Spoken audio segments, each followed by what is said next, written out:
Understanding the Misbehaving Student. Rudolph Dreikers is a physician who has provided some marvelous insights for those of us who are concerned about the quality of our relationships with our children.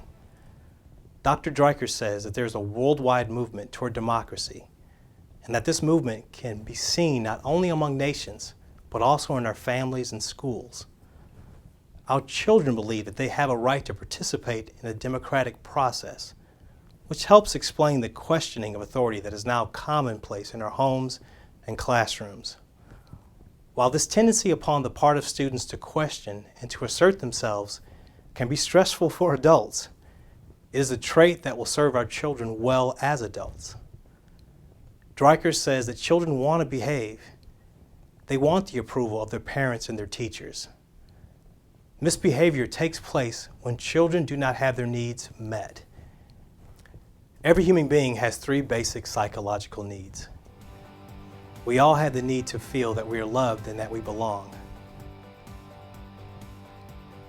We have the need for life to be meaningful and fun. And we need to feel that we're powerful, that we're independent and free.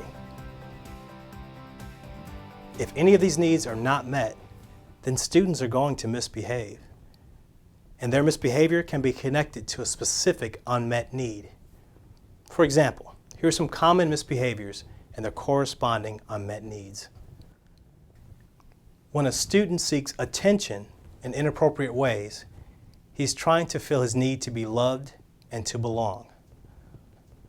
When a student is rebellious, she typically is bored and is trying to fill her need to make life more meaningful and fun. And when a student starts initiating power struggles, he is trying to meet his need to have some power, to feel independent and free. Children do not consciously seek to misbehave. They are just trying to meet an unmet need. Teachers naturally tend to take it personally when their students misbehave. They ask, "Why is this child attacking me like this?" Instead of feeling defensive when confronted by a student's misbehavior, the important question for a teacher to ask is, what need of this child is not being met? If we can identify the child's unmet need and then take action to fill that need, the child's disruptive behavior will usually disappear. A lot of times, you can identify a student's unmet need by how his misbehavior makes you feel.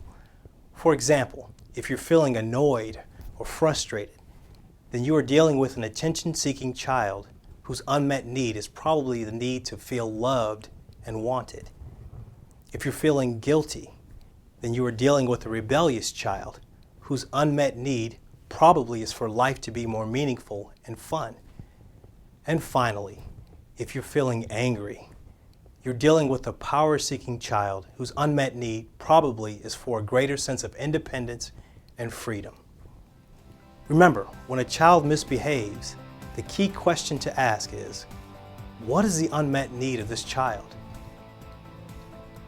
Address the child's unmet need, and the misbehavior will go away. Here are some things to remember in understanding the misbehaving student.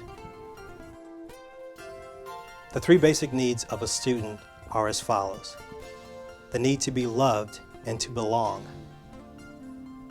the need for life to be meaningful and fun, and the need to feel more powerful and to be independent and free.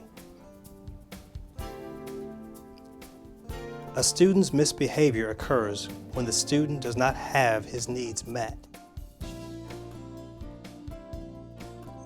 Some common misbehaviors and related unmet needs are as follows.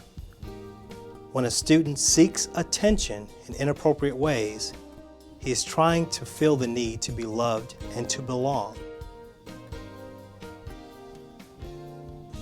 If a student is rebellious, she typically is bored and is pursuing the need to make life in the classroom more meaningful and fun. If a student starts initiating power struggles, he is attempting to address the need to feel more powerful, to be independent and free.